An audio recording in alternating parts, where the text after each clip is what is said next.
संजीवनी में आप सभी का स्वागत है और मैं हूं आपके साथ नम्रता। आज हम एक ऐसी समस्या पर बात करने जा रहे हैं जो आपकी सोच से जुड़ी हुई है। आधुनिकता के इस दौर में हम सभी एक दूसरे से आगे निकलने की होड़ में लगे हुए हैं। कैसे आगे निकला जाए, ऐसी बातें सोच सोचकर हम खुद को ही बीमार बना रहे हैं। घर, परिवार, नौकरी या फिर किसी भी मुद्दे पर जरूरत से ज्यादा सोचना सेहत के लिए नुकसानदेह हो सकता है।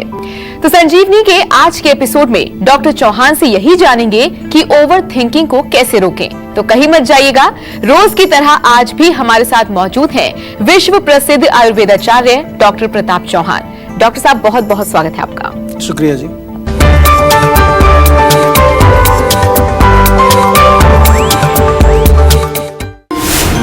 क्या आपको बात बात पर गुस्सा आता है? क्या आपको नींद नहीं आती है?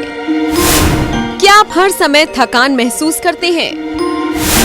क्या आप डिप्रेशन के शिकार हैं? तो हो जाएं सावधान, आप हो सकते हैं ओवर थिंकिंग के शिकार। चलिए शो की शुरुआत करते हैं। अक्सर आपने सुना होगा कि हमारे बड़े बुजुर्ग हमेशा यही कहते हैं कि कोई भी काम बिना सोचे समझे नहीं करना चाहिए। लेकिन डॉक्टर साहब, सवाल ये भी है कि कितना सोचें। जी। तो आपसे यही जानना चाहेंगे कि सोच और सेहत का क्या कनेक्शन है? देखिए, बहुत अच्छा विषय है। सबसे पहले तो मैं सभी लोगों को कहूंगा कि जरा ध्यान से सुनिए, क्योंकि आज के युग में अगर देखें तो सभी लोगों की सोच जो है वो बहुत हाइपर हो गई है। ऐसा हम कहते हैं कि बहुत ज़्यादा हम सोचते हैं, ओवर एक्टिव रहते हैं, हमेशा हाइपर एक्टिव रहते हैं। तो सोच का और स्वास्थ्य का बहुत गहरा संबंध है, क्योंकि अगर हम देखें जो भी हम सोचते हैं, जो हमारी थॉट्स होती हैं, वैसे ही हम शब्द बोलते हैं। जिस प्रकार की थॉट होगी, नेगेटिव पॉजिटिव, जो उसके हिसाब से जो हमारे वर्ड्स होते हैं वो हमारी हैबिट्स बन जाती हैं, और जो हमारी हैबिट्स होती हैं उन्हीं के आधार पर हमारे जो है फिर एक्शंस होते हैं। वो एक प्रकार से हमारे पूरे बॉडी के सिस्टम को इफेक्ट करती हैं थॉट्स हमारी।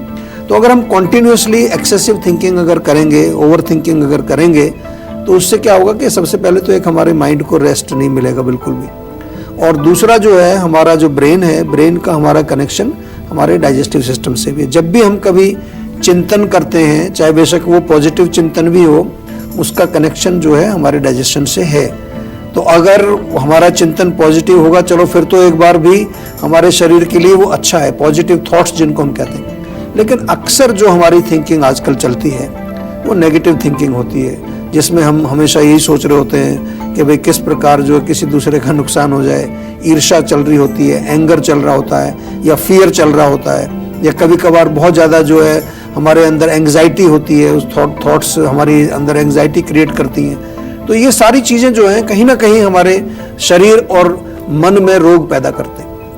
आजकल आपने एक नाम सुना होगा, डॉक्टर लोग भी आपको बताएंगे, साइकोसोमेटिक डिजीजेस, यानी कि ऐसे रोग जो कहीं ना कहीं उनका ओरिजिन हमारे माइंड से हुआ, लेकिन वो फिर बॉडी में उन्होंने अपना घर बना लिया है। बिल्कुल डॉक्टर साहब, लेकिन जिस तरीके से हम लोगों का लाइफस्टाइल है, आजकल का जो दौर है वो कंपटीशन का दौर है, इसमें कोई दो राय नहीं है। तो ऐसे में चाहे रोजगार की चिंता हो, चाहे आप कह सकते हैं पैसों की चिंता हो, सबके दिमाग में कुछ ना कुछ चलता रहता है। तो ज्यादा सोचना ये स्वाभाविक है, तो ये किस तरीके से हानिकारक है? देखिए, एक्सेसिव थिंकिंग से सबसे पहला सीधी बात तो ये है कि हमारा जो ब्रेन है उसकी एक्टिविटी अगर हम कंटिन्यूसली करेंगे, जैसे शरीर से हम निरंतर काम करेंगे तो थकान होगी। तो वही यहाँ पर भी अप्लाई होता है। जब आप अपने ब्रेन को लगातार जो है यूज़ करेंगे सोचने के लिए, तो थकेगा। थकने के कारण बहुत सारी रोग आते हैं ब्रेन के अंदर। सबसे पहले तो डिप्रेशन ही आता है। जब आपका मन थका होता है तो डिप्रेसिव हो जाता है। उसके अलावा जो है अगर आप देखें तो आपके नींद की प्रॉब्लम्स आती हैं। हालांकि ब्रेन आपका थका हुआ है लेकिन वो एक्टिव है, अभी चालू है, उसमें जो है एक प्रकार का कुछ विचार चल रहा है, तो नींद प्रॉपर नहीं आएगी। एंग्जाइटी जो आजकल बड़ी कॉमन प्रॉब्लम है वो हो जाती है लोगों को। चिड़चिड़ापन स्वभाव में देखा होगा लोगों ने, थोड़ा सा कुछ उनको बोलो तुरंत चिड़चिड़ा हो जाते हैं, तुरंत उनको गुस्सा आ जाता है। ये सभी जो हैं इसी ओवर थिंकिंग के साइड इफेक्ट्स हैं। और यही नहीं, यहीं तक सीमित नहीं है, ये हमारे डाइजेस्टिव सिस्टम को तुरंत इफेक्ट करता है। तो जो काफ़ी सारे लोग जो ज़्यादा थिंकिंग करते हैं, इवन इन द जॉब, अगर उनका काम इस तरह का है कि कहीं ना कहीं उनको सोचना पड़ता है ज़्यादा, या प्रेशर इतना ज़्यादा है कि उसमें दिमाग उनका चलता रहता है, तो पेट खराब हो जाता है उनका। बहुत सारे पेशेंट हमने देखे हैं जिनको कि पेट की प्रॉब्लम, इंडाइजेशन, एसिडिटी वगैरह इस तरह के रोग होते हैं, तो वहाँ कहीं ना कहीं हमने देखा है कि आपकी ओवर थिंकिंग से भी इसका कनेक्शन है। तो इसलिए आपको ध्यान रखना है कि उतना ही सोचना है जितनी आवश्यकता है, उससे ज़्यादा आप सोचेंगे तो वो आपके शरीर और मन दोनों लेवल पर आपको नुकसान पहुंचाएगा। बिल्कुल, तो ओवर थिंकिंग ना करें, जितना जरूरत है उतना ही सोचें, क्योंकि जो होना है वो तो होकर ही रहेगा। वैसे नए थॉट्स पैदा करना हमारे दिमाग का काम है, जो हर वक्त नए नए विचारों, नई कल्पनाओं और नई रचनाओं को जन्म देता है। यानी अगर आप हर समय नई चीजें कर रही हैं तो इसका मतलब है कि आप मानसिक रूप से स्वस्थ हैं। लेकिन डॉक्टर साहब, हम ये कैसे समझें कि हम ज्यादा सोच रहे हैं? जैसे कि आपने भी कहा कि ओवर थिंकिंग ना करें, लेकिन हम बैलेंस सोच रहे हैं, सही सोच हम उसकी तरफ आगे बढ़ रहे हैं, या फिर ओवर थिंकिंग है? इसका अंदाजा हम कैसे लगाएंगे? देखिए, सोचना तो एक नॉर्मल प्रोसेस है। Everybody thinks and thinking is necessary also. हमें कुछ तो सोचना पड़ेगा, अगर कुछ भी नहीं सोचेंगे तो बिल्कुल खाली बैठ जाएंगे। लेकिन कैसे हम डिफरेंशिएट करें कि एक नॉर्मल थिंकिंग और ओवर थिंकिंग में डिफरेंस क्या है? बड़ा अच्छा प्रश्न आपने किया। जो नॉर्मल थिंकिंग होगी, जो कि हम रोज़मर्रा के काम के लिए अपने, और जो हम लाइफस्टाइल से रिलेटेड, जो भी हमारे दिनचर्या से रिलेटेड जो काम हैं, उनके लिए भी हमें सोचना पड़ता है। काम पर जाना है, कुछ शॉपिंग करनी है, बच्चों की फीस जमा करनी है, और जो भी तमाम चीज़ें हैं, तो उनके बारे में सोचना पड़ता ही है। अगर नहीं सोचेंगे तो काम ही नहीं होंगे आपके। तो जब आप नॉर्मल थिंकिंग होती है तो उससे आपके शरीर पर दुष्प्रभाव नहीं होगा। आप चिड़चिड़े नहीं होंगे, आपको एंग्जाइटी नहीं होगी, आपको नींद अच्छी आएगी, आपका मन भी जो है वो शांत रहेगा, प्रसन्न रहेगा। और जब आप ओवर थिंकिंग करेंगे तो ये सारी प्रॉब्लम्स आपको आने वाली हैं। आपका जो है माइंड वो रेस्टलेस हो जाएगा, बहुत ज़्यादा जो है एक तरह से कंसंट्रेशन आप नहीं कर पाएंगे, आपकी यादाश्त में भी प्रॉब्लम आने लगेगी। कई बार होता है कि मैंने कहाँ रखी, वो चाबी कहाँ रखी है, या मेरा फ़ोन कई बार हाथ में ही फ़ोन रखा होता है और ढूंढ रहे होते हैं कि पूरे कमरे में कि फ़ोन कहाँ गया मेरा। तो ये सब चीज़ें जो हैं, जब आपका माइंड बहुत ज़्यादा ओवर एक्टिव रहता है, सोचता रहता है, और वो उस विषय से हट के कहीं और दिमाग आपका चल रहा है, तो इस तरह की प्रॉब्लम्स होती हैं। इसमें काफ़ी सारा नुकसान होता है। विशेष तौर पर जो है हमारा जो काम हम जो कर रहे होते हैं उसमें हमारी एफिशिएंसी लो हो जाती है। जो काम हम 3 घंटे में कर सकते हैं उसको करने में कई बार 4-5 घंटे आपको लग जाएंगे, क्योंकि आपका फोकस नहीं है उसके ऊपर। और इसके अतिरिक्त जो है आपका परिवार का जो है वो रिलेशंस पर भी फर्क पड़ता है इसका, क्योंकि घर में भी आप जब जाएंगे और आप विचार करते रहेंगे, सोचते रहेंगे, किसी सोच में आप पड़े रहेंगे, तो जो आपके पार्टनर हैं, आपके बच्चे हैं, वो भी आपको जो है फिर एक तरह से आपका उनके साथ प्रॉपर कनेक्शन नहीं होगा। ऐसा बहुत बारी हम देखते हैं घर में, तो वहाँ एक दरार पड़ती है आपसी रिलेशंस के अंदर और झगड़े शुरू हो जाते हैं वहाँ पर इस तरह से। बिल्कुल, और पॉजिटिव थिंकिंग करनी पड़ेगी, ना कि ओवर थिंकिंग, तभी आप हेल्दी रह सकते हैं, क्योंकि कनेक्शन क्या है दोनों का ये हमने आपको बता दिया। वैसे अगर साइंस के लिहाज से देखें तो विज्ञान कहता है कि ज्यादा सोचने विचारने से हमारे शरीर में कोर्टिसोल हार्मोन की बढ़ोतरी होती है, जो सीधे सीधे हमारी सेहत को प्रभावित करती है। तो डॉक्टर साहब से जानेंगे कि अगर कोई ओवर थिंकिंग कर रहा है तो किन बीमारियों का शिकार हो सकता है? डॉक्टर साहब, देखिए, बीमारियां बहुत सारी हो सकती हैं। अगर मेंटल लेवल पर देखें हम, तो मेंटल लेवल पर जितने भी आपके जो रोग आजकल आप देखते हैं, डिप्रेशन उसमें एक बहुत बड़ा रोग है, बड़ा कॉमन प्रॉब्लम हो गई है। मानसिक तनाव, जिसको कि स्ट्रेस कहते हैं आजकल, वो एक बड़ी कॉमन प्रॉब्लम है। एंग्जाइटी, लोगों को बहुत ज़्यादा घबराहट होती है, छोटी सी चीज़ से तुरंत घबरा जाते हैं। फियर भी आता है, और इसके साथ साथ मूड स्विंग्स आपने देखे होंगे लोगों के, कि उसका मूड जो है एकदम से अनप्रेडिक्टेबल है, पता ही नहीं चलता कि कब क्या होने वाला है उसको। मूड स्विंग्स होते हैं, और जो भी लेटर स्टेज में जाकर के अगर हम इसको थोड़ा सा कंट्रोल नहीं करेंगे तो लेटर स्टेज में जाकर के जो सीरियस बीमारियां माइंड की होती हैं, इवन चाहे वो ऑब्सेशन है, चाहे वो स्किज़ोफ्रेनिया है, चाहे वो जो भी बाइपोलर डिजीज जिनको नाम दे दिया जाता है, ये बीमारियां भी कहीं ना कहीं जो है हमारे माइंड की थिंकिंग से, स्पेशली अगर हमारी नेगेटिव थॉट्स रहेंगी, नेगेटिव थिंकिंग रहेगी, नकारात्मक सोच है, तो हमारी मनोबल भी कम होता है उससे। हम जो है डरपोक हो जाते हैं काफ़ी। तो ये तो मानसिक लेवल पर। अगर हम फिजिकल लेवल पर देखें तो सबसे पहला जो इम्पैक्ट पड़ता है ओवर थिंकिंग का या इवन नेगेटिव थिंकिंग का, वो हमारे डाइजेस्टिव सिस्टम पर। तो उसमें डेफिनेटली आपको जो है पेट खराब होना, पेट में गैस बनना, पेट साफ ना होना। IBS एक रोग आपने सुना होगा, आजकल बड़ा पॉपुलर है, इरिटेबल बाउल सिंड्रोम। वो एक रोग एक्सेसिव थिंकिंग से होता है। हार्ट की प्रॉब्लम्स डेफिनेटली होती हैं। जब आप बहुत ज़्यादा चिंता करते हैं तो हार्ट पर उसका असर पड़ता है, ब्लड प्रेशर आपका उससे बढ़ सकता है, और ब्लड प्रेशर जब बढ़ेगा तो उसके कारण अनेक प्रकार के और रोग, इंसोम्निया हमने बात किया कि रात को नींद अच्छी नहीं आती है, आप सोने के लिए जाते हैं, माइंड बड़ा एक्टिवली तेज से चलता रहता है, तो वो एक प्रॉब्लम होती है। इम्यूनिटी आपकी लो हो जाती है, और इम्यूनिटी लो होगी तो अनेक प्रकार के आपको बार बार इन्फेक्शन वगैरह होते रहते हैं। थोड़ा सा भी ठंड लगी तो छींकें आने लगी, थोड़ा कुछ गलत खाया तो पेट खराब हो गया। ये जो सारे जो इस प्रकार के लक्षण हैं, ये लो इम्यूनिटी से संबंध रखते हैं। बिल्कुल, तो ज्यादा सोचने से कुछ नहीं होगा, क्योंकि जो चीजें हैं वो तो वैसी ही रहेंगी, उल्टा आप अपना नुकसान और कर लेंगे।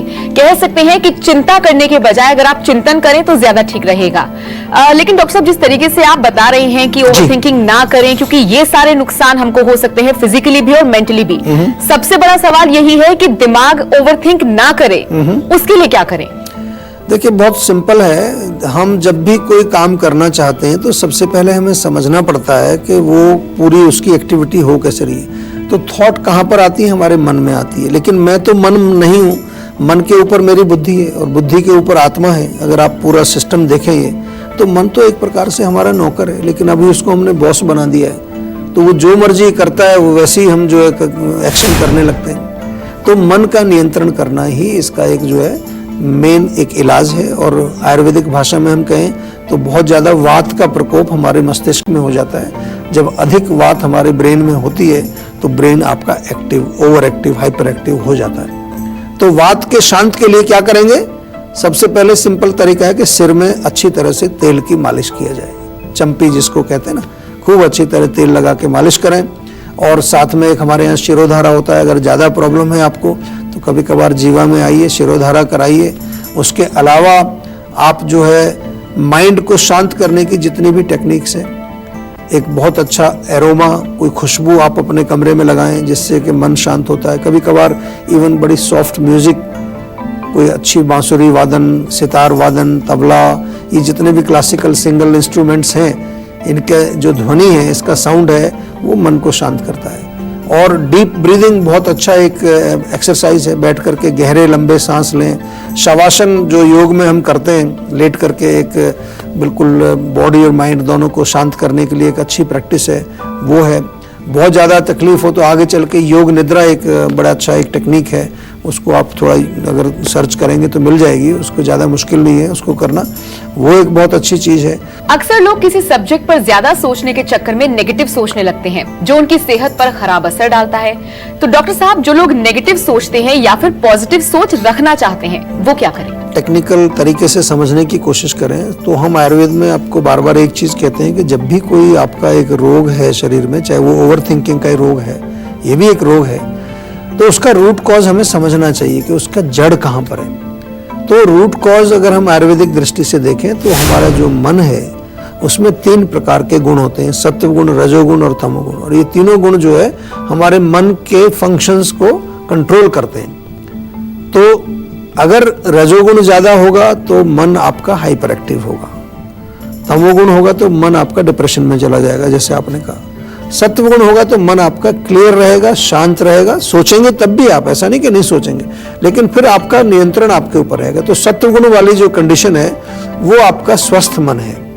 लेकिन रजोगुण और तमोगुण जब आपके मन के अंदर अधिक बढ़ जाता है तो वो आपके मन को विकृत करता है। उसमें आप ओवर थिंकिंग भी करेंगे, नेगेटिव थिंकिंग भी करेंगे, और तमाम चीज़ें जो आपने आज हमने डिस्कस की उनका मूल कारण यही है। तो रजोगुण और तमोगुण को रोकना है। कहाँ से आता है? भोजन से आता है, या जो चीज़ें हम पढ़ते हैं। इसलिए हम बार बार एक चीज़ आपको रिपीट करते हैं, हमेशा कहते हैं कि आपका आहार विहार, आपका आचार विचार, यानी कि आपका भोजन, आपका लाइफस्टाइल, आपका जो है जीवन शैली, आपका जो सोच, ये सब सात्विक होना चाहिए। सात्विक यानी कि शुद्ध होना चाहिए, पवित्र होना चाहिए, क्लियर होना चाहिए, उसमें कोई गंदगी ना हो। आजकल सब जगह गंदगी है, कोई भी चीज़ देख लीजिए आप, नेगेटिविटी है चारों तरफ, हर चीज़ में नेगेटिविटी है। पॉजिटिव कोई बात ही नहीं कर रहा आजकल, जिससे देखो सब नेगेटिव ही बात कर रहे हैं। अखबार उठा के देखिए, उसमें भी नेगेटिव न्यूज़ ही मिलेगी आपको। आप कुछ टीवी में देखेंगे, वहां भी कुछ ना कुछ नेगेटिव आपको देखने को मिलता है। बिल्कुल। और अब बात करते हैं गुगुल की। दर्जनों समस्याओं को दूर करता है गुगुल। तो ब्रेक के बाद डॉक्टर चौहान बताने वाले हैं कि गुगुल के सेवन से क्या आपको फायदे मिलेंगे, इसीलिए आप कहीं जाइएगा। गुगुल जो है वो एक पेड़ होता है, कॉमीफोरा मुकुल उसका लैटिन नेम है, और उसमें से जब हम थोड़ा कट लगाते हैं उसका जो सैप निकलता है, रेजिन, उसको इकट्ठा किया जाता है। बहुत गुणकारी एक ये तत्व है, और हम कहें आयुर्वेद में तो बहुत प्रयोग होता है, लेकिन इसका प्रयोग जो है एज ए बेस होता है। इसको हम independent normally as a medicine use नहीं करते। गुग्गुल आपने देखा होगा, जो हवन सामग्री होती है उसमें भी एक थोड़ा सा चिपचिपा मोम टाइप का एक द्रव्य उसमें होता है, उसमें भी जलाया जाता है हवन सामग्री में। तो ये पेड़ से आता है, नेचुरल है। इसको शोधन करते हैं हम लोग आयुर्वेद में, काफ़ी अच्छी तरह से इसकी शोधन विधि है। और फिर ये जब बन जाता है तो काफ़ी ब्लैक कलर का ये चिपचिपा थोड़ा होता है। उसमें फिर अनेक प्रकार की औषधियाँ मिला करके कई फॉर्मुलेशंस बनते हैं। बहुत प्रकार के गुग्गुल हमारे यहाँ होते हैं, जैसे कि पुनर्नवा गुग्गुल, केशोर गुग्गुल, या फिर जो है आपका गोक्षुरादि गुग्गुल, अमृता गुग्गुल। जिस प्रकार के द्रव्य उसमें डले हैं उनका नामकरण उसी प्रकार से होता है। आपने नाम सुने होंगे, योगराज गुग्गुल, महायोगराज गुग्गुल, ये काफ़ी कॉमन नाम जो है वो चलते हैं। लेकिन अगर हम एक इसके गुण की बात करें, जैसे आपने पूछा कि इसका गुण क्या है, तो गुग्गुल के जो मुख्य गुण है, नंबर एक तो वो शोधन का काम करता है, स्रोत शुद्धि हम इसको कहें। तो जो हमारे चैनल्स होते हैं उनमें कहीं ब्लॉकेज होती है या इन्फ्लामेशन कहीं हो जाता है, शोथ हो जाता है, उसको ठीक करता है। रक्त शोधन भी इसको हम मानते हैं, रक्त का शुद्धि करता है। तो खास तौर से अगर कोलेस्ट्रॉल वगैरह के पेशेंट होते हैं उनमें भी कोई ना कोई गुग्गुल हम देते हैं, त्रिफला गुग्गुल है, केशोर गुग्गुल है, दिए जाते हैं। और इसके अलावा जो है अगर हम देखें ओवरऑल, तो जो हमारे मेन ऑर्गन्स हैं, जहाँ कहीं भी टॉक्सिन्स जमेंगे, किडनी हो, लिवर हो, फैटी लिवर हो जाता है, कई बार किडनी में कुछ ब्लॉकेज आ जाती है, हार्ट के लिए भी बहुत अच्छा है। तो काफ़ी सारे जो है हमारे ऑर्गन्स को भी ये दुरुस्त करता है। लेकिन अल्टीमेटली कौन सा गुग्गुल आपको लेना है, कितनी मात्रा में लेना है, ये केवल एक आयुर्वेदिक चिकित्सक ही निर्धारित करेगा। यहाँ पर जो हमारा काम है वो आपको थोड़ा सा आयुर्वेद से हम जोड़ते हैं, आपको ज्ञान देते हैं, आपको समझाते हैं, ताकि कुछ चीज़ें आपको पता हो। कल को डॉक्टर कोई आपको गुग्गुल की गोली दे रहा है तो आपको पता होना चाहिए कि क्या चीज़ है ये। तो इसलिए जो है हम यहाँ पर अलग अलग प्रकार के टॉपिक्स लेकर आपके साथ आते हैं, और हमें उम्मीद यही है कि आप इसको समझते हैं और आप आयुर्वेद से जुड़ेंगे। और जो नहीं जुड़े हैं उनसे निवेदन है कि जल्दी जुड़ें, क्योंकि आने वाला जो समय है आयुर्वेद के लिए बहुत अच्छा समय है। अगर अब आपको स्वस्थ रहना है तो बिना आयुर्वेद के नहीं चलेगा आगे। बिल्कुल, तो उम्मीद करते हैं जो कुछ भी डॉक्टर साहब ने आपको बताया आप उसका ध्यान रखेंगे, क्योंकि फायदा आप ही का है। और डॉक्टर साहब, आपने हमारे दर्शकों को इतने सारे टिप्स दिए, इतने सारे उपाय बताए, इतनी सारी जानकारियां दी, आपका बहुत बहुत शुक्रिया। Thank you. तो आज के लिए बस इतना ही। अगले एपिसोड में आपके हेल्थ से जुड़ी किसी नई प्रॉब्लम पर डिस्कशन करेंगे और साथ ही आपको उसका उचित सॉल्यूशन भी देंगे। अगर आपको भी हेल्थ से रिलेटेड कोई भी प्रॉब्लम है तो आप हमारे सेहत के नंबर 0129404040 पर फोन कर अपनी कॉल रजिस्टर करवा सकते हैं। आप हमें ईमेल भी कर सकते हैं। हमारा ईमेल आईडी है info@jiva.com। आप फेसबुक के जरिए भी हमसे जुड़ सकते हैं। हमारी फेसबुक आईडी है www.facebook.com/jiva ayurveda। तो इसी उम्मीद के साथ कि आप हमेशा खुश रहें, फिट रहें, अगले एपिसोड में फिर होगी मुलाकात। अब मुझे दीजिए इजाजत। नमस्कार।